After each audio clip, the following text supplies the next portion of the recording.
अल्लाह नबी नवासा हजरत इमाम हुसैन के लिए अल्लाह नबी ने कोले बसिए दिए चुमा দেয় আর চোখের পানি হুসাইনের গায়ে পড়তে লেগেছে এত কাঁদে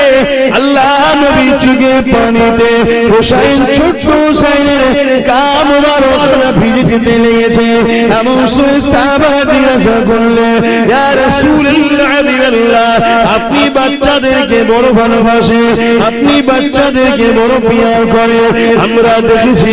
আপনি যখন মদিনা নববী শরীফে দাঁড়িয়ে খুতবা দিতে লাগতেন হাসান হুসাইন যখন ওই মসজিদে নববীতে ঢুকতো ইয়া রাসূলুল্লাহ ইয়া হাবিবাল্লাহ আপনার নজরটা যে হাসান হুসাইনের দিয়ে পড়ে যেত আপনি আর এক মুহূর্ত দেরি করতেন না আগিয়ে গিয়ে কাতার ভেঙে আপনি হাসান হুসাইনকে কোলে নিয়ে নিজে দুই পাশে বসিয়ে দিতে তাদেরকে এত ভালোবাসে ইয়া রাসূলুল্লাহ ইয়া হাবিবাল্লাহ আমরা দেখেছি এই বাচ্চা দুটোকে কাঁধে করে আপনি যখন বাজারে যেতেন দুদিকে কাঁধে তুলে নিয়ে ঘুরে বেড়াতেন ইয়া রাসূলুল্লাহ ইয়া হাবিবাল্লাহ কিন্তু আজকে আপনি এই হুসাইনকে নিয়ে এত কেন কাঁদে আল্লাহ নবী বলেছিলেন ইয়া সাহাবারা আমাকে ফেরেশতা জানিয়ে দিয়েছে আমার আল্লাহ দিনের জন্য এই বাচ্চার উপরে এত পরীক্ষা আসবে কারবালার ময়দানেতে আমার উম্মত দাবিদারকারীরা একদল লোকেরা আমার এই বাচ্চার উপরে অনেক অত্যাচার করবে আমার বাচ্চাকে পানি পর্যন্ত দেবে না অথচ পৃথিবীতে পানি হয় আমি রাসূল আমার ওসিলা করে তামাম কায়নাতে যা কিছু আছে আল্লাহ আমার জন্য তৈরি করেছে আমার বাচ্চাকে পানি পর্যন্ত পান করতে দেবে না আর কারবালার ইতিহাস খুলে দেখে না হযরত আলী আসগরকে যখন পানি পান করাতে নিয়ে গিয়েছিল ইমাম হুসাইন ওই সময় নিয়ে যাওয়ার পরে সীমারে দলের লোকেদেরকে হযরত ইমাম হুসাইন বলেছিলেন এই লোকেরা তোমাদের মনে হয় হুসাইন যদি পানি পান করে দাও এই বাতকে আর ঠান্ডা করা যাবে না এই আলী সন্তানকে আর রুখা যাবে না এই পিপাসায় আমাদেরকে কমজোর করতে চাইছো এই দলের লোকেরা আমি হুসাইন কথা দিলাম এক কোট পর্যন্ত পানি পান করবো না এক কাতরা পর্যন্ত পানি পান করবো না কিন্তু দেখো এই ছোট্ট বাচ্চাটা 1 বছর বয়স এখন হয়নি একে একটু পানি পান করতে দাও গলাটা শুকিয়ে যাচ্ছে বারবার টানতে লেগেছে এই ধীরে লোকেরা এই বাচ্চাটাকে পানি পান করতে দাও কাল কিয়ামতের ময়দানে যেদিন সবাই পানি করে পাগল হয়ে যাবে আমার নানা জান আবে কাউসারের পানির মালিক হয়ে গেছে ইন্না আতাইনাকাল কাউসার আল্লাহ দান করে দিয়েছে সেদিন তোমাদেরকে বলি পানি পান করাবো হতভাগা নিষ্ঠুর পাষাণ জালিমেরা আরে নবী পরিবারের উপরে কি জুলুম হয়েছে দেখো কি রকম আল্লাহর পরীক্ষা হয়েছে দেখো এইভাবে জালিমরা সহ্য করলো না যখন ইমাম হুসাইন পানি পান করাতে যাবে দূর থেকে এক সন্ত্রাস জালি তীরকে লক্ষ্য করলো ছোট্ট বাচ্চা আলী আসগরের এই শাকির খানে এসে তীরটা লাগলো আর আগে বেরিয়ে গেল হিচকিরিতে বাচ্চা রক্তটা নিজের সিনা মোবারকে জামায় লেগে গেল বাপ নিজের 1 বছরের বাচ্চাকে পানি পান করাতে পারলো না বাচ্চারা ছটফট করতে লাগলো লড়তে আস্তে আস্তে বাপের হাতে ঠান্ডা হয়ে গেল আসমানের দিকে তাকিয়ে ইমাম হুসাইন বলেছিলেন আল্লাহ ইব্রাহিমকে পরীক্ষা নিয়েছে বাচ্চা কুরবানির জন্য ইব্রাহিম পরীক্ষায় আগিয়েছিল কিন্তু ইব্রাহিমের বাচ্চা কুরবানি হয়নি আজকে হুসাইন তোমার দিনের জন্য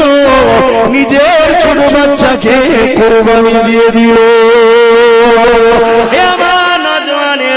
তাই বলে দিয়ে যায় এত গাফলতি ভালো না নামাজটা পড়ো রোজাটা রাখো বাবার খেদমত করো হালাল খাও হারাম কাজ করো না হারামকে সাপোর্ট করো না চুরি করো না চোরেদেরকে সাপোর্ট করো না মদ খেও না মাতালদের সাপোর্ট করো না জুয়া খেলো না জুয়াখোরদের সাপোর্ট করো না গান শোনো না গানকারীদের সাপোর্ট করো না মিথ্যা বলো না মিথ্যাবাদীদের সাপোর্ট করো না জালিম করো না জালিমদের সাপোর্ট করো না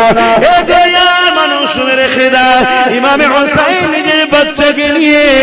নিজের স্ত্রীর কাছে ফিরে আসছে, নিজের স্ত্রীকে দিয়ে বলতে লেগেছে, তোমার বাচ্চা কোনোদিন পানির জন্য আবদার করবে না। ওই সময় হঠাৎ করে বলে উঠলে, আমার প্রাণের স্বামী, দেখেন আপনার বাচ্চার দিকে একবার তাকিয়ে দেখে। ইমামে হোসেন তাকিয়ে দেখে, ছোট্ট বাচ্চা আলী আসগারের তখন ডান হাতটা কিন্তু খুলছে আর মরছে, খুলছে আর মরছে। কেউ বলে উঠলো, ইমামে হোসেনের খুন প্রমাণ করে দিয়েছে, বাবা আমাকে একটা তরোয়াল দাও, নানা দিনের জন্য আমিও লড়তে চাই।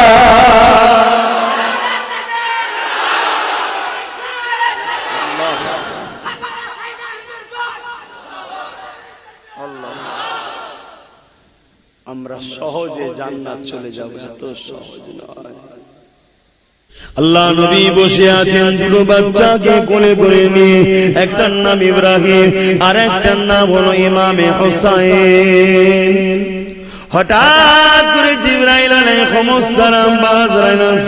চলে আসলেন। আসসালাতু ওয়াসসালামু আলাইকা রাসূলুল্লাহ হাবিবাল্লাহ। হুজুর, দুটো বাচ্চার মধ্যে থেকে একটা আপনি নেবেন, একটা আল্লাহ পাক নিয়ে যাবে।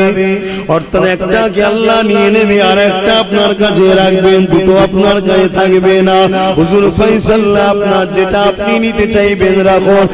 আর একটাকে আপনাকে ফিরিয়ে দিতে হবে। আমার আল্লাহ পাক ওই বাচ্চাটাকে নিয়ে যাবে। ভেবে দেখুন, আপনার কোলে যদি দুটো বাচ্চা থাকে, এমন সময় যদি আপনি জানতে পারেন এক্ষুনি একটা বাচ্চাকে চলে যাবে, কেমন দশা হবে? আল্লাহ নবী হযরত জিবরাইল আলাইহিস সালাম তিনার মুখের দিকে তাকিয়ে তাকিয়ে চোখের পানি ফেলতে লাগলেন। আল্লাহ নবী নূরের চোখের পানি ঝরে ঝরে ঝরে দাড়ি মুবারক দিয়ে গড়িয়ে গড়িয়ে পিরহানে পড়তে লেগেছে। নবী আমার একবার নিজের বাচ্চা হযরত ইসমাঈল ইব্রাহিমের দিকে তাকায়, আর একবার খাতুনে জান্নাতের জান নবী পাকের নওয়াজা হোসেনের দিকে তাকায়। একবার এর দিকে তাকায় আর একবার ওর দিকে তাকায়। আর দুটো বাচ্চা নানা নবী পাকের কোলে ছুটোছুটি করে, খেলা করে, কখনো কাঁদে ওঠে, কখনো ছুটে যায়, কখনো কোলে বসে। এই যুবকেরা, আল্লাহ নবী চোখ ভরা পানি নিয়ে নবী আমার ইমামে হোসেনকে দিলেন না, নবী আমার নিজের বাচ্চা ইব্রাহিমকে দিয়ে দিলেন। কারণ ইব্রাহিম চলে গেলে আমি রাসূল কাঁদবো, আর আমার হোসেন চলে গেলে আমার ফাতেমা কাঁদবে। ফাতেমার চোখের পানি আমি নবী কখনো দেখে সহ্য করতে পারবো না।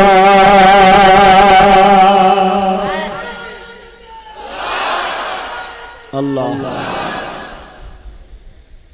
সেই ফাতেমা হুজুর কারবালার মাঠে বোরখা পরে ঝাড় দিচ্ছে। অনেক সাহাবা হুজুররা খবর দিয়েছেন, জিজ্ঞেস করছেন